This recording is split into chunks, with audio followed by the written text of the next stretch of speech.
আসসালামু আলাইকুম। রুবেল ম্যাথকের পক্ষ থেকে আমি রবিউল ইসলাম তোমাদেরকে জানাচ্ছি স্বাগতম। এখন আমি তোমাদের সামনে নবম দশম শ্রেণীর উচ্চতর গণিত বইয়ের অধ্যায় ৩ এর জ্যামিতির ৩.১ অনুশীলনীর ৭ নম্বরের উপপাদ্যটা প্রমাণ করে দেখাবো। ৩.১ অনুশীলনীর ৭ নাম্বারটা। এটা খুবই গুরুত্বপূর্ণ। দেখো, এই প্রশ্নটা অনেক বেশি আসে পরীক্ষায় এবং এটা একটু বড়। এটা বেশ খানিকটা বড়। এটা বাহু মধ্যমার সম্পর্ক প্রমাণ করার পর তারপর বাকি আরো কিছুক্ষণ করলে এটা প্রমাণ হয়। একটু মনোযোগ দিয়ে দেখলে খুব সহজে বুঝতে পারবা। সহজ, প্রমাণ সহজ কিন্তু বড়। এর আগের ভিডিওগুলো তোমরা যদি দেখে না থাকো তাহলে অবশ্যই ডেসক্রিপশন বক্সে দেওয়া লিংকের থেকে তুমি আগেরগুলো দেখে তারপর এটা প্রমাণ দেখাও। তাহলে তোমার জন্য বুঝতে খুবই সহজ হয়ে যাবে। কারণ আমি আগেরগুলোর মধ্যে বেসিক জিনিস অনেক কিছুই বলে দিয়েছি। এখান থেকে কিন্তু এত কিছু বলবো না। তাহলে আমরা আগে প্রশ্নটা দেখব, প্রশ্নটার পর চিত্র, চিত্রের পর বিশেষ নির্বাচন, নির্বাচনের পর অঙ্কন, তারপর প্রমাণ। অঙ্কন থাকলে অঙ্কন দিব, না থাকলে দিব না। এখন আমি আগে চিত্র আঁকি। বলছে এবিসি ত্রিভুজের মধ্যমা তিনটা জি বিন্দুতে মিলিত হয়। তাহলে বোঝা যাচ্ছে একটা এবিসি ত্রিভুজ আমাকে আঁকতে হবে। এই যে এবিসি ত্রিভুজ, এটা এ, এটা বি, এটা সি। এখন এর মধ্যমা তিনটা জি বিন্দুতে মিলিত হয়েছে বলছে। জি বিন্দুতে ছেদ করছে। যদি এখানে মিলিত হয়েছে না, ছেদই করছে। আমি মিলিত হয়েছে বলছে, আমিও বলতেছি। এখানে বলছে যে প্রমাণ করো যে AB square plus BC square plus C square সমান ৩ গুণ G A G B G C তার হোল স্কয়ারের যোগফল, মানে স্কয়ারগুলোর যোগফল। তাহলে এখানে আমি আগে মধ্যমাগুলো আঁকি। মধ্যমাগুলো কি ছিল? এর সাথে এই বাহুর মধ্যবিন্দু যোগ করব, এটা আমরা ডি দিলাম। আর এটা থেকে ওই বাহুর মধ্যবিন্দু যোগ করি, এটা ই দিয়ে দিলাম। আর সি থেকে এই বাহুর মধ্যবিন্দু যোগ করব, এটা দিয়ে দিলাম আমি হলো এফ। তাহলে মধ্যমাগুলো আঁকা শেষ। আর মধ্যমাগুলো কোথায় ছেদ করেছে? জি বিন্দুতে। জি বিন্দুটাকে বলা হয় হচ্ছে ভর কেন্দ্র। আমরা জানি মধ্যমাগুলো যে বিন্দুতে ছেদ করে ওই বিন্দুকে বলা হয় ভর কেন্দ্র। আর ভর কেন্দ্র মধ্যমাকে 2:1 অনুপাতে বিভক্ত করে। এটা মাথায় রাখবে তুমি।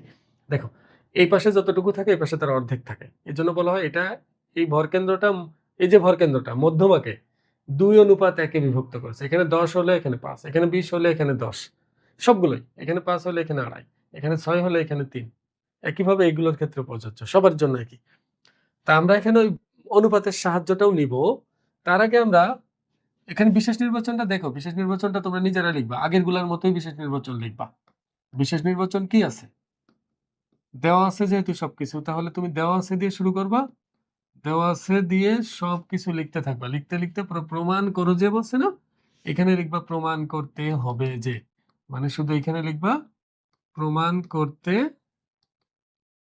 হবে যে। কি প্রমাণ করতে হবে? AB square plus BC square plus CA square, মানে বাহুগুলোর বর্গের সমষ্টি সমান ৩ গুণ ভরকেন্দ্র থেকে শীর্ষবিন্দুগুলোর মধ্যবর্তী যে দূরত্ব তাদের বর্গের সমষ্টির, মানে তাদের বর্গের সমষ্টির ৩ গুণ আর কি। এটা এটা প্রমাণ করতে বলছে। এখানে কোনো অঙ্কন নাই, কোনো অঙ্কন। এখানে মধ্যমাগুলোর কথা বলেই দিয়েছে যে মধ্যমাগুলো ছেদ করে। তাহলে আমি মধ্যমাগুলো এই প্রশ্ন অনুসারে এঁকেছি, আমি নিজের প্রয়োজনে আঁকি নাই। তাহলে এখানে কোনো অঙ্কন নাই। এবার আমরা প্রমাণে চলে যাই। এখানে আমি একটু ছোট করে লিখবো। তোমরা অবশ্যই বাহু মধ্যমার সম্পর্কটা দেখে আসবে। যারা দেখো নাই তারা কিন্তু এটা বুঝবে না। আমি ওখান থেকে সরাসরি লিখতেছি। দেখো, বাহু মধ্যমার সম্পর্ক আমরা কি পেয়েছিলাম? তাহলে আমি এখানে সরাসরি লিখে দিব যে বাহু ও মধ্যমার সম্পর্ক হতে পায়। তোমরা কিন্তু পরীক্ষার সময় এটা প্রমাণ করে দেখাবা। এটার লিংক দেওয়া আছে, দেখবা ডিসক্রিপশন বক্সে, দেখবা যে প্লে লিস্টের মধ্যে বাহু মধ্যমার সম্পর্ক আছে। এখানে তুমি ওখান থেকে দেখে নিবা। আমি এখানে সরাসরি সম্পর্কটা লিখে দিচ্ছি। আমরা পেয়েছিলাম বাহুগুলোর বর্গের সমষ্টি ৩ গুণ। পেয়েছিলাম যে ৩ গুণ বাহুগুলোর বর্গের সমষ্টি, তার মানে AB square plus BC square plus CA square. এটা এই যেটা, এই বাহুগুলোর বর্গের সমষ্টি ৩ গুণ সমান হলো মধ্যমাগুলোর বর্গের সমষ্টি ৪ গুণ। মধ্যমাগুলো কি কি? এডি, বিই আর সিএফ। এটা এটা ১ নম্বর সমীকরণ দিয়ে রাখলাম। এই জিনিসটা আমরা আগে থেকে পেয়েছি, তুমি অবশ্যই প্রমাণ করে দেখাবে, না হলে তোমার নাম্বার কেটে দিবে।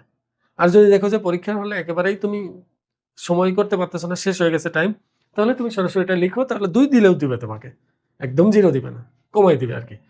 এবার দেখো, বাম পাশে A B B C C, এটা ঠিক আছে, কিন্তু ডান পাশে কিন্তু এটা না। ডান পাশে জি A G B G C, মানে এডি কে আমার জি এ তে রূপান্তর করতে হবে, বি কে জি বি তে রূপান্তর করতে হবে, আর সি এফ কে জি সি তে রূপান্তর করতে হবে। তাই এটা রূপান্তর করার জন্য আমাকে হেল্প করবে কে? মধ্যমা। এই যে ভর কেন্দ্র মধ্যমাকে 2:1 অনুপাতে ভাগ করে এটা। তাহলে আমরা এখানে লিখতে পারি আমরা জানি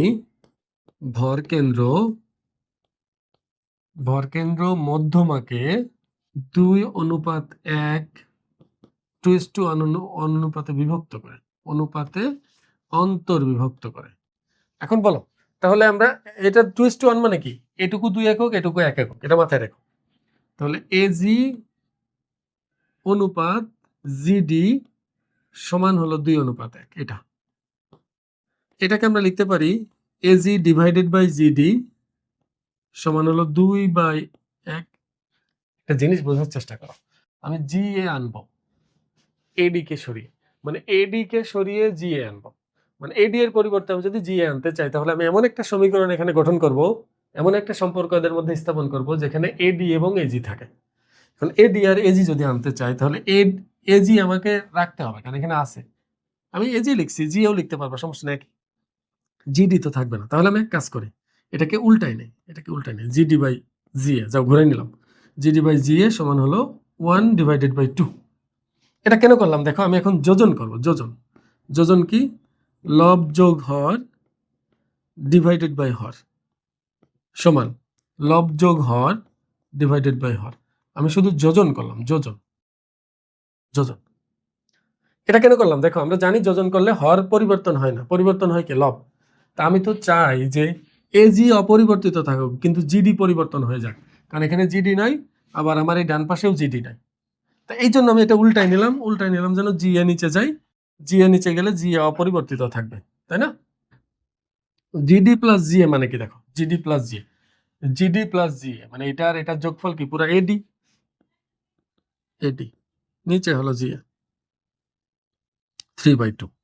একটু লক্ষ্য করো, এখানে কিন্তু এডি স্কোয়ারের মান দরকার, আমার এডি স্কোয়ারের মান কার মাধ্যমে দরকার, জি এর মাধ্যমে। তাহলে আমার কিন্তু হয়েই গেছে প্রায়। এবার আমি এখানে এটা লিখতে পারি, বা যেহেতু আমার জি জি এ স্কোয়ার আনবো কার পরিবর্তে, এডি স্কোয়ারের পরিবর্তে, তাহলে আমি এডি স্কোয়ারের মান বের করি। তাহলে আমি লিখতে পারি এডি সমান জি এ কে ডানে পাঠাই দেয়, তাহলে কি আসবে 3/2 ইন্টু জি এ।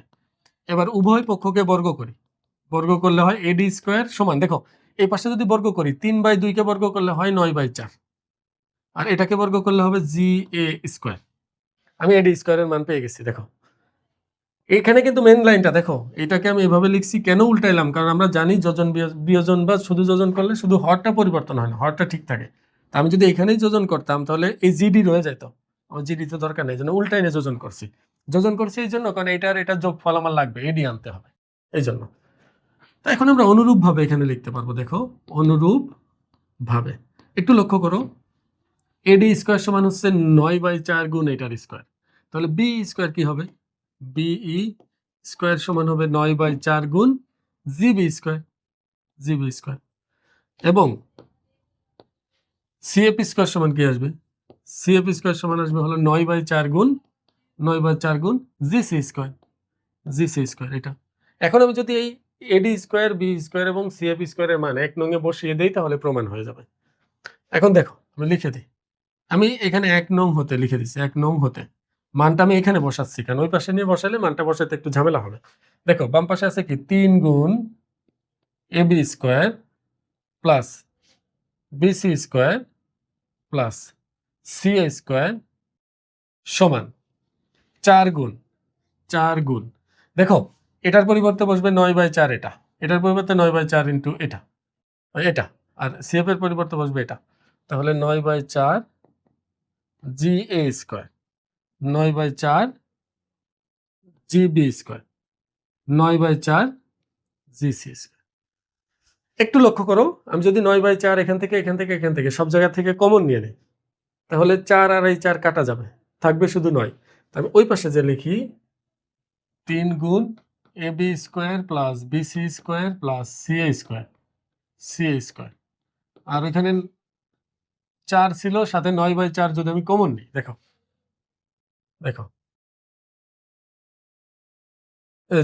4 ছিল আর 9/4 আমি কমন নিলে তাহলে কি দাঁড়ায়, 9/4 কমন নিলে G A square, GB square, GC square. এবার এই 4 কাটা, আবার এই 3 দিয়ে দুই পাশে ভাগ করলে এই 3ও কেটে যাবে, তাহলে থাকবে হলো AB square plus BC square plus CA square সমান হলো, এটা 3 দিয়ে কাটলে হবে 3 3 9, তাহলে 3 আসবে, G A square plus GB square plus GC square. এটাই প্রমাণিত, প্রুভড। আমি আশা করবো তোমরা বুঝতে পারছো। এটা বেশি কঠিন না, কিন্তু সহজ, বড় আর কি। তুমি আগে এটা বাহু মধ্যমার সম্পর্ক থেকে এটা প্রমাণ করবা। তারপরে তুমি কি করবা, এই জি এ জিবি জিসি স্কোয়ারের মান বের করার জন্য এই যে মধ্যমা ভরকেন্দ্র মধ্যমাকে 2:1 বিভক্ত করে এটার সাহায্য নিয়ে তুমি একটা লিখবা, লিখে এখানে ভগ্নাংশ অনুপাত মানে ভগ্নাংশ লিখলাম। এবার এভাবে যোজন করলে কি হবে, জিডি রয়ে যেত। আমি জিডি চাই না, আমি চাই জিএ এবং এডি আসুক। এজন্য আমি উল্টালাম, দুইটাই ব্যস্তকরণ করলাম আর কি। তো এবার তোমার যদি এটা উল্টে যায়, উল্টে তারপর যোজন করলে কি হবে, লব যোগ হর বাই হর, লব পরিবর্তন হয়ে গেল এডি, আর জিএ আগের মতো রয়ে গেল, আড়াআড়ি গুণ করলাম, পরে এখান থেকে এডি এর মান আসলো। যেহেতু এডি স্কোয়ার আছে এখানে, তাহলে উভয় পাশে বর্গ করলাম, বর্গ করলে হোল স্কোয়ার দিলে এটা আসে, এডি স্কোয়ারের মান পেলাম। পরে অনুরূপভাবে আমরা এইভাবে করে এটা বের করতে পারি। বের করে আমি যদি বসিয়ে দেই এখানে, তার প্রমাণ হয়ে যায়। ওই পাশে দেখাইলামই তো। আমি আশা করবো তোমরা বুঝতে পারছো। আজকে এই পর্যন্তই। পরবর্তীতে আমরা 3.2 অনুশীলন নিয়ে আলোচনা করব। আসসালামু আলাইকুম।